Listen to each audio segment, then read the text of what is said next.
మీరు డబ్బులు ఉన్న పాటున వచ్చిన వెంటనే ఇప్పటికిప్పుడే డబ్బులు ఇచ్చేయాలంటే మీకు ఏం బోధించాలా? ఏం బోధిస్తే ఇస్తారు డబ్బులా? చెప్పండిలే. మిమ్మల్ని భయపెడితే డబ్బులు ఇచ్చేసిపోతారు వెళ్ళేటప్పుడు. మీరు డబ్బులు కానీ ఇవ్వకపోతే దేవుడు శపిస్తాడు.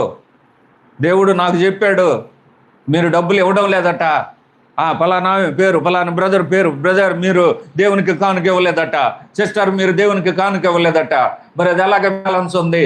అది కానీ ఇవ్వకపోతే దేవుడు మీరు శిక్షిస్తాడు, అది కానీ ఇవ్వకపోతే దేవుడు మీకు రకరకాలైన సమస్యలు సృష్టిస్తాడు, మీ కుటుంబంలో మంచి జరగదు, ఇలాగ రకరకాల మాటలు పెట్టి భయపెట్టేసామనుకో, వెళ్ళేటప్పుడు సార్ ఇదిగో కానుక ఇచ్చిపోతారు.